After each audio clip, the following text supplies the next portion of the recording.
Romeo अध्याय 6। तो हम क्या कहें? क्या हम पाप करते रहें कि अनुग्रह बहुत हो? कदापि नहीं। हम जब पाप के लिए मर गए तो फिर आगे को उसमें कैसे जीवन बिताएं? क्या तुम नहीं जानते कि हम सब जिन्होंने मसीह यीशु का बपतिस्मा लिया उसकी मृत्यु का बपतिस्मा लिया, अतः उस मृत्यु का बपतिस्मा पाने से हम उसके साथ गाड़े गए, ताकि जैसे मसीह पिता की महिमा के द्वारा मरे हुओं में से जिलाया गया, वैसे ही हम भी नए जीवन की सी चाल चलें। क्योंकि यदि हम उसकी मृत्यु की समानता में उसके साथ जुट गए हैं, तो निश्चय उसके जी उठने की समानता में भी जुट जाएंगे। हम जानते हैं कि हमारा पुराना मनुष्यत्व उसके साथ क्रूस पर चढ़ाया गया, ताकि पाप का शरीर व्यर्थ हो जाए और हम आगे को पाप के दासत्व में न रहें।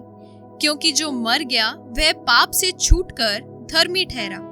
इसलिए यदि हम मसीह के साथ मर गए तो हमारा विश्वास यह है कि उसके साथ जिएंगे भी, क्योंकि यह जानते हैं कि मसीह मरे हुओं में से जी उठकर फिर मरने का नहीं, उस पर फिर मृत्यु की प्रभुता नहीं होने की। क्योंकि वह जो मर गया तो पाप के लिए एक ही बार मर गया, परंतु जो जीवित है तो परमेश्वर के लिए जीवित है। ऐसे ही तुम भी अपने आप को पाप के लिए तो मरा, परंतु परमेश्वर के लिए मसीह यीशु में जीवित समझो। इसलिए पाप तुम्हारे नश्वर शरीर में राज्य न करे कि तुम उसकी लालसाओं के अधीन रहो, और न अपने अंगों को अधर्म के हथियार होने के लिए पाप को सौंपो, पर अपने आप को मरे हुओं में से जी उठा जानकर परमेश्वर को सौंपो, और अपने अंगों को धार्मिकता के हथियार होने के लिए परमेश्वर को सौंपो। तब तुम पर पाप की प्रभुता न होगी, क्योंकि तुम व्यवस्था के अधीन नहीं वरन अनुग्रह के अधीन हो। तो क्या हुआ? क्या हम इसलिए पाप करें कि हम व्यवस्था के अधीन नहीं वरन अनुग्रह के अधीन हैं? कदापि नहीं। क्या तुम नहीं जानते कि जिसकी आज्ञा मानने के लिए तुम अपने आप को दासों के समान सौंप देते हो, उसी के दास हो, चाहे पाप के जिसका अंत मृत्यु है, चाहे आज्ञाकारिता के जिसका अंत धार्मिकता है। परंतु परमेश्वर का धन्यवाद हो कि तुम जो पाप के दास थे, अब मन से उस उपदेश के मानने वाले हो गए जिसके सांचे में ढाले गए थे, और पाप से छुड़ाए जाकर धार्मिकता के दास हो गए। मैं तुम्हारी शारीरिक दुर्बलता के कारण मनुष्यों की रीति पर कहता हूँ, जैसे तुमने अपने अंगों को कुकर्म के लिए अशुद्धता और कुकर्म के दास करके सौंपा था, वैसे ही अब अपने अंगों को पवित्रता के लिए धार्मिकता के दास करके सौंप दो। जब तुम पाप के दास थे तो धर्म की ओर से स्वतंत्र थे, अतः जिन बातों से अब तुम लज्जित होते हो, उनसे उस समय तुम क्या फल पाते थे? क्योंकि उनका अंत तो मृत्यु है। परंतु अब पाप से स्वतंत्र होकर और परमेश्वर के दास बनकर तुमको फल मिला, जिससे पवित्रता प्राप्त होती है, और उसका अंत अनंत जीवन है। क्योंकि पाप की मजदूरी तो मृत्यु है, परंतु परमेश्वर का वरदान हमारे प्रभु यीशु मसीह में अनंत जीवन है। रोमियो अध्याय 7। हे भाइयों, क्या तुम नहीं जानते? मैं व्यवस्था के जानने वालों से कहता हूँ कि जब तक मनुष्य जीवित रहता है तब तक उस पर व्यवस्था की प्रभुता रहती है। क्योंकि विवाहिता स्त्री व्यवस्था के अनुसार अपने पति के जीते जी उससे बंधी है, परंतु यदि पति मर जाए तो वह पति की व्यवस्था से छूट गई। इसलिए यदि पति के जीते जी वह किसी दूसरे पुरुष की हो जाए तो व्यभिचारिणी कहलाएगी, परंतु यदि पति मर जाए तो वह उस व्यवस्था से छूट गई। यहाँ तक कि यदि किसी दूसरे पुरुष की हो जाए तो भी व्यभिचारिणी न ठहरेगी। वैसे ही हे मेरे भाइयों, तुम भी मसीह की देह के द्वारा व्यवस्था के लिए मरे हुए बन गए कि उस दूसरे के हो जाओ जो मरे हुओं में से जी उठा, ताकि हम परमेश्वर के लिए फल लाएं। क्योंकि जब हम शारीरिक थे तो पापों की अभिलाषाएं जो व्यवस्था के द्वारा थी, मृत्यु का फल उत्पन्न करने के लिए हमारे अंगों में काम करती थी। परंतु जिसके बंधन में हम थे उसके लिए मरकर अब व्यवस्था से ऐसे छूट गए कि लेख की पुरानी रीति पर नहीं वरन आत्मा की नई रीति पर सेवा करते हैं। तो हम क्या कहें? क्या व्यवस्था पाप है? कदापि नहीं, वरन बिना व्यवस्था के मैं पाप को नहीं पहचानता। व्यवस्था यदि न कहती कि लालच मत कर, तो मैं लालच को न जानता, परंतु पाप ने अवसर पाकर आज्ञा के द्वारा मुझ में सब प्रकार का लालच उत्पन्न किया, क्योंकि बिना व्यवस्था पाप मुर्दा है। मैं तो व्यवस्था बिना पहले जीवित था, परंतु जब आज्ञा आई तो पाप जी गया और मैं मर गया। और वही आज्ञा जो जीवन के लिए थी मेरे लिए मृत्यु का कारण ठहरी, क्योंकि पाप ने अवसर पाकर आज्ञा के द्वारा मुझे बहकाया और उसी के द्वारा मुझे मार भी डाला। इसलिए व्यवस्था पवित्र है और आज्ञा भी ठीक और अच्छी है। तो क्या वह जो अच्छी थी मेरे लिए मृत्यु ठहरी? कदापि नहीं, परंतु पाप उस अच्छी वस्तु के द्वारा मेरे लिए मृत्यु का उत्पन्न करने वाला हुआ कि उसका पाप होना प्रकट हो, और आज्ञा के द्वारा पाप बहुत ही पाप में ठहरे। हम जानते हैं कि व्यवस्था तो आत्मिक है, परंतु मैं शारीरिक और पाप के हाथ बिका हुआ हूँ। जो मैं करता हूँ उसको नहीं जानता, क्योंकि जो मैं चाहता हूँ वह नहीं किया करता, परंतु जिससे मुझे घृणा आती है वही करता हूँ। यदि जो मैं नहीं चाहता वही करता हूँ, तो मैं मान लेता हूँ कि व्यवस्था भली है। तो ऐसी दशा में उसका करने वाला मैं नहीं वरन पाप है जो मुझ में बसा हुआ है। क्योंकि मैं जानता हूँ कि मुझ में अर्थात मेरे शरीर में कोई अच्छी वस्तु वास नहीं करती। इच्छा तो मुझ में है, परंतु भले काम मुझसे बन नहीं पड़ते। क्योंकि जिस अच्छे काम की मैं इच्छा करता हूँ वह तो नहीं करता, परंतु जिस बुराई की इच्छा नहीं करता वही किया करता हूँ। अतः यदि मैं वही करता हूँ जिसकी इच्छा नहीं करता, तो उसका करने वाला मैं न रहा, परंतु पाप जो मुझ में बसा हुआ है। इस प्रकार मैं ये व्यवस्था पाता हूँ कि जब भलाई करने की इच्छा करता हूँ तो बुराई मेरे पास आती है, क्योंकि मैं भीतरी मनुष्यत्व से तो परमेश्वर की व्यवस्था से बहुत प्रसन्न रहता हूँ, परंतु मुझे अपने अंगों में दूसरे प्रकार की व्यवस्था दिखाई पड़ती है जो मेरी बुद्धि की व्यवस्था से लड़ती है और मुझे पाप की व्यवस्था के बंधन में डालती है जो मेरे अंगों में है। मैं कैसा अभागा मनुष्य हूँ, मुझे इस मृत्यु की देह से कौन छुड़ाएगा? हमारे प्रभु यीशु मसीह के द्वारा परमेश्वर का धन्यवाद हो। इसलिए मैं आप बुद्धि से तो परमेश्वर की व्यवस्था का, परंतु शरीर से पाप की व्यवस्था का सेवन करता हूँ। रोमियो अध्याय 8। अतः अब जो मसीह यीशु में है उन पर दंड की आज्ञा नहीं, क्योंकि वे शरीर के अनुसार नहीं वरन आत्मा के अनुसार चलते हैं। क्योंकि जीवन की आत्मा की व्यवस्था ने मसीह यीशु में मुझे पाप की और मृत्यु की व्यवस्था से स्वतंत्र कर दिया। क्योंकि जो काम व्यवस्था शरीर के कारण दुर्बल होकर न कर सकी, उसको परमेश्वर ने किया, अर्थात अपने ही पुत्र को पाप में शरीर की समानता में और पाप बलि होने के लिए भेजकर शरीर में पाप पर दंड की आज्ञा दी। इसलिए कि व्यवस्था की विधि हम में जो शरीर के अनुसार नहीं वरन आत्मा के अनुसार चलते हैं पूरी की जाए।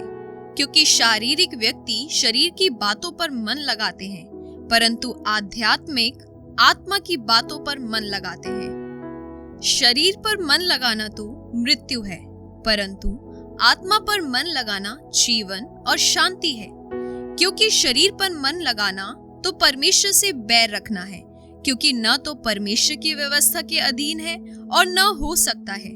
और जो शारीरिक दशा में है वे परमेश्वर को प्रसन्न नहीं कर सकते।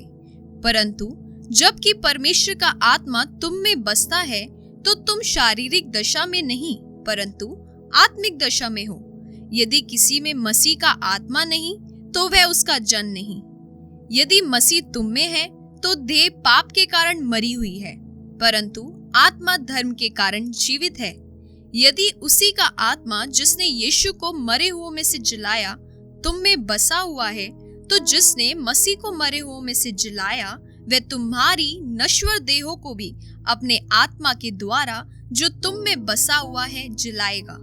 इसलिए हे भाइयों, हम शरीर के कर्जदार नहीं कि शरीर के अनुसार दिन काटे, क्योंकि यदि तुम शरीर के अनुसार दिन काटोगे तो मरोगे, यदि आत्मा से देह की क्रियाओं को मारोगे तो जीवित रहोगे। इसलिए कि जितने लोग परमेश्वर के आत्मा के चलाए चलते हैं वे ही परमेश्वर के पुत्र हैं। क्योंकि तुमको दासत्व की आत्मा नहीं मिली कि फिर भयभीत हो, परंतु लेपालकपन की आत्मा मिली है, जिससे हम हे अब्बा हे पिता कहकर पुकारते हैं।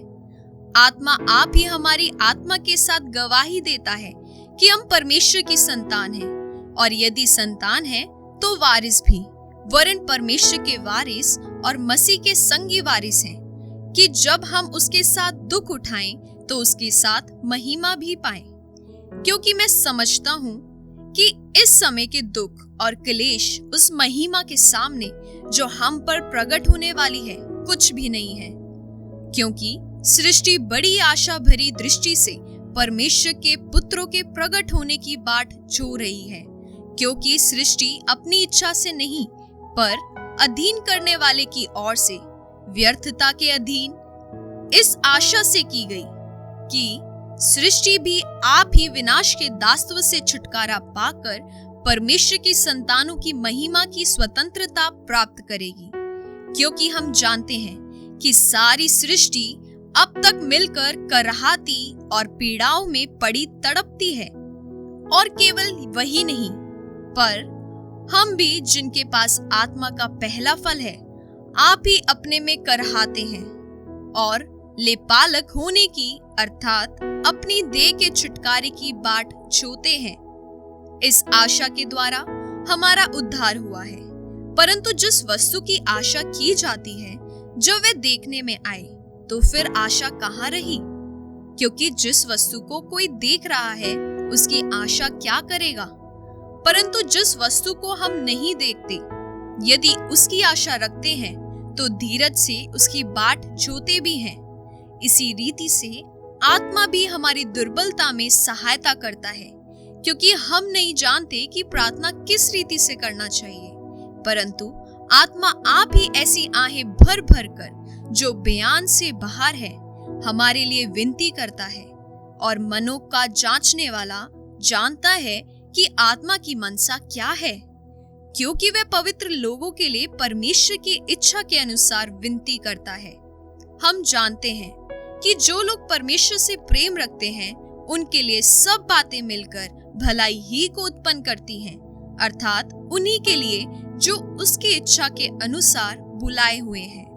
क्योंकि जिन्हें उसने पहले से जान लिया है उन्हें पहले से ठहराया भी है कि उसके पुत्र के स्वरूप में हो, ताकि वह बहुत भाइयों में पहलोठा ठहरे। फिर जिन्हें उसने पहले से ठहराया उन्हें बुलाया भी, और जिन्हें बुलाया उन्हें धर्मी भी ठहराया है, और जिन्हें धर्मी ठहराया उन्हें महिमा भी दी है। अतः हम इन बातों के विषय में क्या कहें? यदि परमेश्वर हमारी ओर है तो हमारा विरोधी कौन हो सकता है? जिसने अपने निज पुत्र को भी न रख छोड़ा परंतु उसे हम सबके लिए दे दिया, वह उसके साथ हमें और सब कुछ क्यों ना देगा? परमेश्वर के चुने हुओं पर दोष कौन लगाएगा? परमेश्वर ही है जो उनको धर्मी ठहराने वाला है। फिर कौन है जो दंड की आज्ञा देगा? मसीह ही है जो मर गया वरन मुर्दों में से जी भी उठा और परमेश्वर के दाहिनी ओर है और हमारे लिए निवेदन भी करता है। कौन हमको मसीह के प्रेम से अलग करेगा? क्या क्लेश या संकट या उपद्रव या अकाल या नंगाई या जोखिम या तलवार? जैसा लिखा है, तेरे लिए हम दिन भर घात किए जाते हैं, हम वध होने वाली भेड़ों के समान गिने गए हैं। परंतु इन सब बातों में हम उसके द्वारा जिसने हमसे प्रेम किया है जयवंत से भी बढ़कर है। क्योंकि मैं निश्चय जानता हूँ कि न मृत्यु न जीवन न स्वर्गदूत न प्रधानताएं, न वर्तमान, न भविष्य, न सामर्थ, न ऊंचाई, न गहराई और न कोई और सृष्टि हमें परमेश्वर के प्रेम से जो हमारे प्रभु मसीह यीशु में है अलग कर सकेगी। रोमियो अध्याय 9। मैं मसीह में सच कहता हूँ, मैं झूठ नहीं बोल रहा और मेरा विवेक भी पवित्र आत्मा में गवाही देता है कि मुझे बड़ा शोक है और मेरा मन सदा दुखता रहता है, क्योंकि मैं यहाँ तक चाहता था कि अपने भाइयों के लिए जो शरीर के भाव से मेरे कुटुंबी हैं स्वयं ही मसीह में शापित हो जाता। वे इजरायली हैं और लेपालकपन का अधिकार और महिमा और वाचाएं और व्यवस्था और उपासना और प्रतिज्ञाएं उन्हीं की हैं। पुरखे भी उन्हीं के हैं और मसीह भी शरीर के भाव से उन्हीं में से हुआ, जो सबके ऊपर परम परमेश्वर युगानुयुग धन्य है। आमीन। परंतु यह नहीं कि परमेश्वर का वचन टल गया, इसलिए कि जो इजराइल के वंश हैं वे सब इजरायली नहीं और न अब्राहम के वंश होने के कारण सब उसकी संतान ठहरे, परंतु लिखा है इसहाक ही से तेरा वंश कहलाएगा। अर्थात शरीर की संतान परमेश्वर की संतान नहीं, परंतु प्रतिज्ञा की संतान वंश गिने जाते हैं, क्योंकि प्रतिज्ञा का वचन यह है, मैं इस समय के अनुसार आऊंगा और सारा के पुत्र होगा। और केवल यही नहीं, परंतु जब रिबका भी एक से अर्थात हमारे पिता इसहाक से गर्भवती थी और अभी तक न तो बालक जन्मे थे और न उन्होंने कुछ भला या बुरा किया था, इसलिए कि परमेश्वर की मनसा जो उसके चुन लेने के अनुसार है, कर्मों के कारण नहीं परंतु बुलाने वाले के कारण है, बनी रहे। उसने कहा, जेठा छोटे का दास होगा, जैसा लिखा है, मैंने याकूब से प्रेम किया परंतु एसाव को अप्रिय जाना। इसलिए हम क्या कहें? क्या परमेश्वर के यहाँ अन्याय है? कदापि नहीं, क्योंकि वह मूसा से कहता है, मैं जिस किसी पर दया करना चाहूं उस पर दया करूंगा और जिस किसी पर कृपा करना चाहूं उसी पर कृपा करूंगा। अतः यह न तो चाहने वाले की न दौड़ने वाले की परंतु दया करने वाले परमेश्वर की बात है, क्योंकि पवित्र शास्त्र में फिरौन से कहा गया, मैंने तुझे इसीलिए खड़ा किया है कि तुझ में अपनी सामर्थ्य दिखाऊं और मेरे नाम का प्रचार सारी पृथ्वी पर हो। इसलिए वह जिस पर चाहता है उस पर दया करता है और जिसे चाहता है उसे कठोर कर देता है। अतः तू मुझसे कहेगा, वह फिर क्यों दोष लगाता है? कौन उसकी इच्छा का सामना करता है? हे मनुष्य, भला तू कौन है जो परमेश्वर का सामना करता है? क्या गढ़ी हुई वस्तु गढ़ने वाले से कह सकती है, तूने मुझे ऐसा क्यों बनाया है? क्या कुम्हार को मिट्टी पर अधिकार नहीं कि एक ही लोंदे में से एक बर्तन आदर के लिए और दूसरे को अनादर के लिए बनाए? तो इसमें कौन सी आश्चर्य की बात है कि परमेश्वर ने अपना क्रोध दिखाने और अपनी सामर्थ्य प्रकट करने की इच्छा से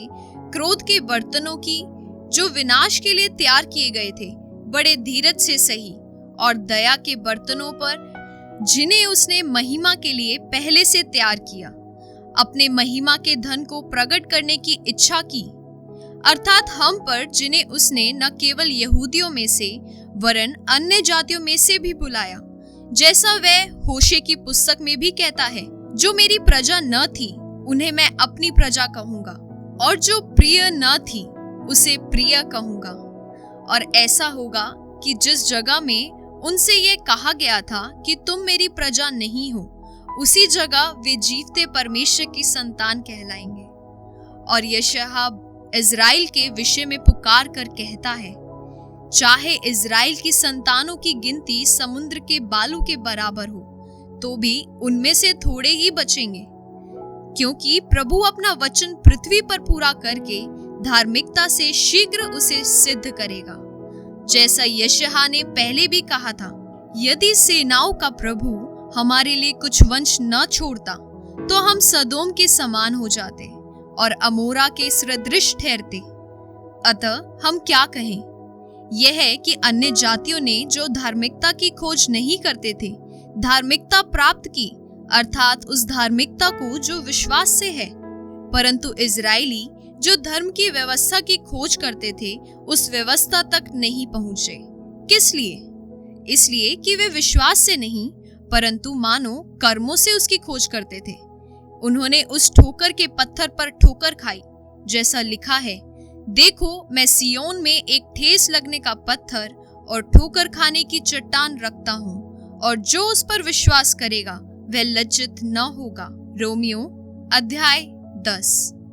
हे भाइयों, मेरे मन की अभिलाषा और उनके लिए परमेश्वर से मेरी प्रार्थना है कि वे उद्धार पाएं, क्योंकि मैं उनकी गवाही देता हूँ कि उनको परमेश्वर के लिए धुन रहती है, परंतु बुद्धिमानी के साथ नहीं, क्योंकि वे परमेश्वर की धार्मिकता से अनजान होकर और अपनी धार्मिकता स्थापित करने का यत्न करके परमेश्वर की धार्मिकता के अधीन न हुए। क्योंकि हर एक विश्वास करने वाले के लिए धार्मिकता के निमित्त मसीह व्यवस्था का अंत है, क्योंकि मूसा ने यह लिखा है कि जो मनुष्य उस धार्मिकता पर जो व्यवस्था से है चलता है वह उसी से जीवित रहेगा। परंतु जो धार्मिकता विश्वास से है वह यूं कहती है, तू अपने मन में यह न कहना कि स्वर्ग पर कौन चढ़ेगा, अर्थात मसीह को उतार लाने के लिए, या अधोलोक में कौन उतरेगा, अर्थात मसीह को मरे हुओं में से जिलाकर ऊपर लाने के लिए। परंतु वे क्या कहती है? यह है कि वचन तेरे निकट है, तेरे मुंह में और तेरे मन में है। यह वही विश्वास का वचन है जो हम प्रचार करते हैं कि यदि तू अपने मुंह से यीशु को प्रभु जानकर अंगीकार करे और अपने मन से विश्वास करे कि परमेश्वर ने उसे मरे हुओं में से जिलाया, तो तू निश्चय उद्धार पाएगा। क्योंकि धार्मिकता के लिए मन से विश्वास किया जाता है और उद्धार के लिए मुंह से अंगीकार किया जाता है। क्योंकि पवित्र शास्त्र यह कहता है, जो कोई उस पर विश्वास करेगा वह लज्जित न होगा। यहूदियों और यूनानियों में कुछ भेद नहीं, इसलिए कि वह सब का प्रभु है और अपने सब नाम लेने वालों के लिए उदार है। क्योंकि जो कोई प्रभु का नाम लेगा वह उद्धार पाएगा। फिर जिस पर उन्होंने विश्वास नहीं किया वे उसका नाम कैसे लें? और जिसके विषय सुना नहीं उस पर कैसे विश्वास करें? और प्रचारक बिना कैसे सुने? और यदि भेजे न जाएं तो कैसे प्रचार करें? जैसा लिखा है, उनके पाँव क्या ही सुहावने हैं जो अच्छी बातों का सुसमाचार सुनाते हैं, परंतु सब ने उस सुसमाचार पर कान न लगाया। यशायाह कहता है, हे प्रभु, किसने हमारे समाचार पर विश्वास किया है? अतः विश्वास सुनने से और सुनना मसीह के वचन से होता है। परंतु मैं कहता हूँ, क्या उन्होंने नहीं सुना? सुना तो अवश्य है, क्योंकि लिखा है, उनके स्वर सारी पृथ्वी पर और उनके वचन जगत की छोर तक पहुंच गए हैं। मैं फिर कहता हूँ, क्या इजरायली नहीं जानते थे? पहले तो मूसा कहता है, मैं उनके द्वारा जो जाति नहीं तुम्हारे मन में जलन उपजाऊंगा, मैं एक मूढ़ जाति के द्वारा तुम्हें रिस दिलाऊंगा। फिर यशायाह बड़े हियाव के साथ कहता है, जो मुझे नहीं ढूंढते थे उन्होंने मुझे पा लिया, और जो मुझे पूछते भी न थे उन पर मैं प्रकट हो गया। परंतु इजराइल के विषय में वह यह कहता है, मैं सारा दिन अपने हाथ एक आज्ञा न मानने वाली और विवाद करने वाली प्रजा की ओर पसारे रहा।